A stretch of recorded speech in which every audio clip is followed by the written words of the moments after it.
네, 시청자 여러분 안녕하십니까? 뉴스데스크 포항입니다.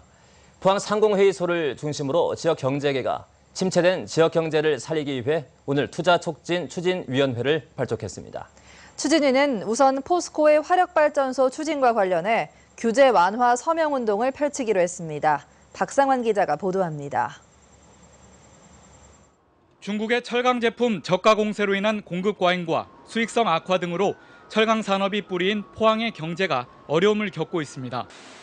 포항 상공회의소에 따르면 최근 3년간 철강공단 내 근로자 수는 700여 명 넘게 감소했습니다. 이렇게 침체된 지역 경제를 살리기 위해 포항 상위를 중심으로 지역 경제계와 사회단체 등 109개 기관이 뜻을 모았습니다. 지역 산업의 경쟁력 강화를 위해 포항 상공회의소를 비롯한 지역사회에서 활동하고 있는 여러 단체 중심의 시민 참여형 투자 촉진 추진위원회가 절실히 필요하다는데 추진위는 각종 규제 완화와 합리적인 투자 촉진, 지역 불균형 해소 등을 통해 지역 산업의 경쟁력을 높이기로 했습니다. 또 포항 경제에 큰 영향을 미치고 있는 포스코의 실적 개선을 위해선 원가 절감이 무엇보다 필요하다며 막대한 전기료 부담을 줄이기 위해 추진 중인 화력 발전 설비 교체에 힘을 보태기로 했습니다. 고급 제품이 들어가지 않으면 이렇게 철강 경쟁이 살아남을 수가 없습니다. 그러다 보니까 하공정, 공장을 만드는 롤 또는 공정에서 전기가 더 필요하게 되는 거고요. 그러면 전기가 더 필요한 상황에 저희들이 자력 발전을 충당하지 못하면 전기료 계속 상승하니까 그런 상승 효과 때문에. 추진위는 포스코의 화력 발전 설비 교체가 지역에 1조 원이 넘는 투자와 연인원 100만 명의 고용 효과를 가져오는 만큼 규제 완화 촉구 서명 운동을 전개할 방침입니다. MBC 뉴스 박상환입니다. 대구 경북 지역 음식점의 1인당 매출이 전국 최하위 수준으로 나타났습니다. 농림축산식품부가 최근 발간한 식품산업 주요 지표를 보면 지난 2012년 경북 지역 음식점의 1인당 매출은 3,640만 원으로 전국 최하위를 기록했고 대구는 3,980만 원으로 전국 세 번째로 낮았습니다. 업체당 매출액도 경북이 8,130만 원, 대구가 1억 원으로 전국 최저 수준이었습니다. 이는 지역 음식점이 국밥집 등 영세한 업소가 상대적으로 많기 때문입니다. 남해안의 적조가 동해안으로 빠르게 북상하면서 경북 동해안 시군들도 비상이 걸렸습니다. 올해는 오랜 폭염과 가뭄으로 고농도의 적조가 더욱 광범위하게 확산될 전망인데 포항 호미곶까지 적조 생물이 출현했습니다. 장성훈 기자입니다. 지난주 남해안에서 시작된 적조가 동해안으로 북상하고 있습니다. 일주일 만에 경주와 포항 호미곶 앞바다까지 적조 생물 출현주의보가 내려졌습니다. 아직 적조 생물의 밀도는 그렇게 높지 않지만 오랜 폭염과 가뭄의 영향으로 밀도와 확산 속도는 더욱 빨라질 전망입니다.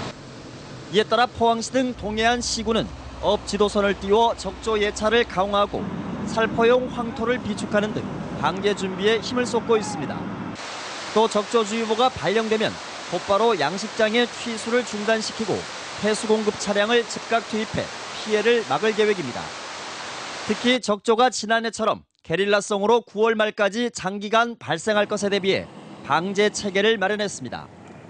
경북 동해안에서는 지난해 9월 고밀도의 적조가 23일간 지속되면서 양식장 16곳에서 어패류 31만 마리가 폐사해 14억여 원의 피해가 났습니다. 특히 지난해의 경우 적조 관심주의보조차 내려지지 않은 상태에서 갑자기 고농도의 적조가 연안으로 밀려오는 이른바 게릴라성 적조 피해가 컸던 만큼 지금부터는 양식어민들의 세심한 주의가 요구됩니다. MBC 뉴스 장성훈입니다. 올 상반기 우리나라 연근의 어업 생산량이 늘어났지만 동해안 대표 어종인 오징어는 감소했습니다.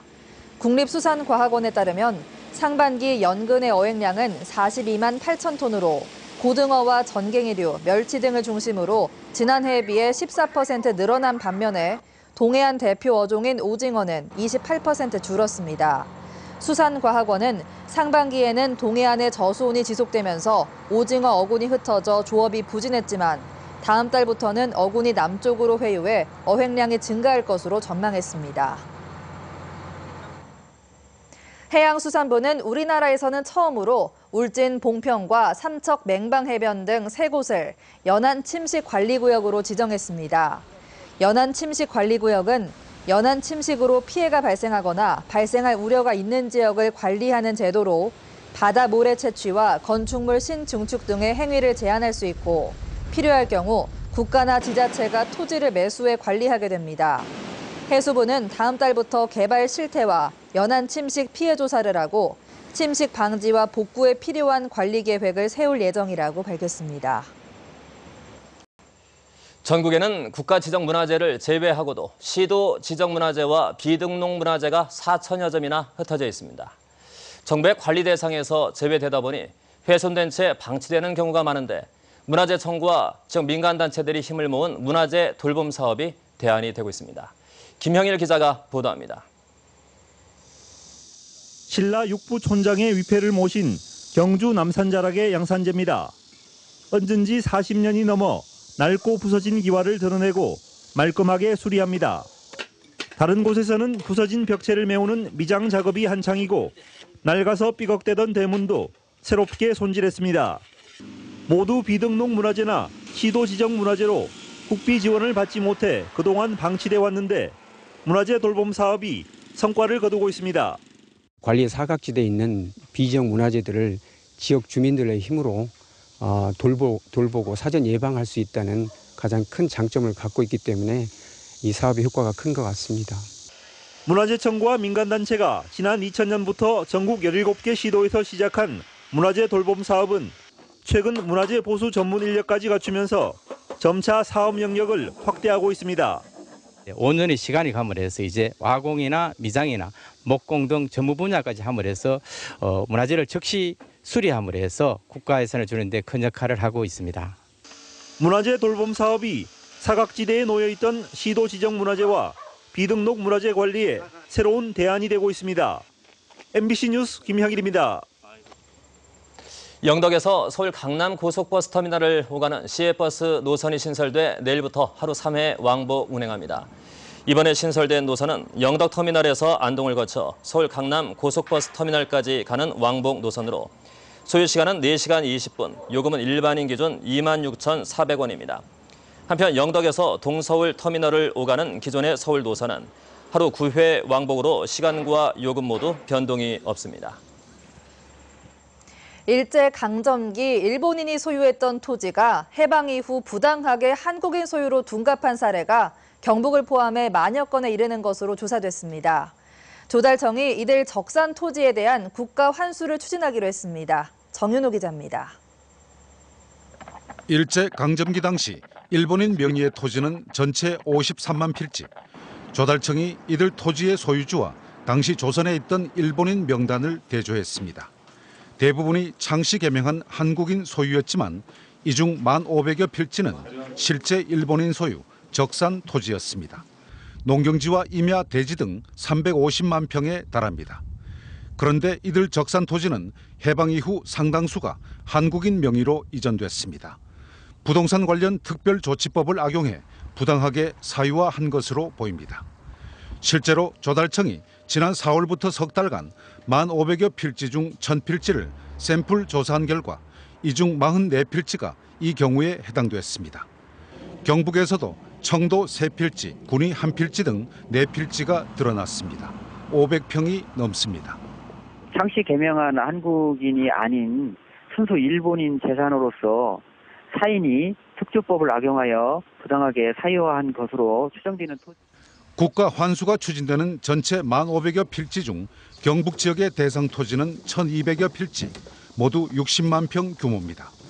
대부분 한국인 명의로 이전됐지만 개중에는 여전히 일본인 명의로 남아있는데도 사실상 사유화된 곳도 많습니다.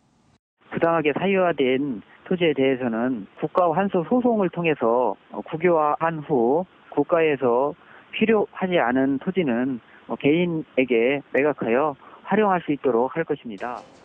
조달청은 또 친일 반민족 행위자 재산조사위원회가 부당하게 사유화된 것으로 판정한 적산 토지 97필지도 이관받아 모두 환수할 예정입니다. MBC 뉴스 정윤호입니다. 대구지방법원 영덕지원은 울진군 죽변면 주민복지회관을 건립하면서 부실공사를 묵인하는 대가로 시공업자 등으로부터 수억 원을 챙긴 전 죽변면 발전협의 회장 윤모 씨에게 징역 2년 6월에 실형을 선고하고 법정 구속했습니다. 또 함께 기소된 안모 전 발전협의회 사무국장에 대해서는 배임 수재 혐의로 징역 2년에 집행유예 4년을 선고했습니다. 이들은 한울원전 주변 지역 지원금과 울진군 보조금 등 사업비 133억 원으로 죽변면에 복지센터를 건립하면서 지원금 편취와 공금 횡령, 금품 수수 등으로 6억 원을 가로챈 혐의로 지난해 기소됐습니다. 경북경찰청이 지난 7월부터 한 달간 보복운전 특별단속을 한 결과 총 38건을 단속해 보복운전자 26명을 불구속 입건했습니다. 보복운전의 동기는 진로 변경으로 인한 시비가 가장 많았고 경적 사용과 서행 운전으로 인한 시비가 뒤를 이었습니다. 또 가해 보복운전자의 연령대는 30대가 35.3%, 40대가 29.4%로 나타났습니다. 경찰은 보복운전을 조직폭력배, 동네 조폭과 함께 3대 생활주변 폭력사범으로 지정해 단속을 지속할 방침입니다. 포항 북부경찰서는 사행성 게임장을 운영한 혐의로 30살 박모 씨 등 4명을 검거했습니다. 이들은 이달 들어 포항시 북구 신흥동의 일반 게임장에 사행성 게임기 40대를 설치한 뒤 불특정 손님들을 상대로 점수에 따라 수수료의 10%를 떼고 환전해주는 등 불법 영업을 한 혐의를 받고 있습니다. 경찰은 현장에서 게임기 40대와 현금 320만 원을 증거물로 압수하고 추가 범행 여부를 조사하고 있습니다. 오늘은 절기상 말복이지만 경북 동해안 지역은 비가 내리면서 더위가 주춤했는데요. 내일은 오늘보다는 낮 기온이 조금 올라가겠습니다. 자세한 날씨 양태빈 기상캐스터가 전합니다. 네, 오늘은 여름의 막바지 더위가 기승을 부린다는 말복이었지만 경북 동해안 지역은 비교적 시원한 하루였습니다. 흐린 가운데 비 소식도 있었는데요. 내일 경북 동해안 지역은 대체로 구름 많고 흐린 하늘 이어지겠습니다. 비가 그치면서 내일 날씨는 조금 더워지겠습니다. 아침 기온이 21도에서 23도에 머물겠고요. 낮 기온은 27도에서 29도 사이에 머물겠습니다. 지난주와 같은 무더위는 물러갔지만 수분 섭취 충분히 해주시기 바랍니다. 광복절이 있는 이번 주가 여름 휴가의 마지막 절정이 되겠습니다. 우리 지역은 평년 기온과 비슷하면서 무난한 여름 날씨 되겠는데요. 참고하시면 좋겠습니다. 자세한 내일 날씨 알아보겠습니다. 내일 경북 동해안 지역은 흐린 가운데 구름이 많이 지나겠습니다. 아침 기온은 울진 경주 21도, 영덕 22도, 포항 23도로 시작하겠는데요. 낮 최고 기온은 울진은 27도, 영덕 경주 29도, 포항 28도가 되겠습니다.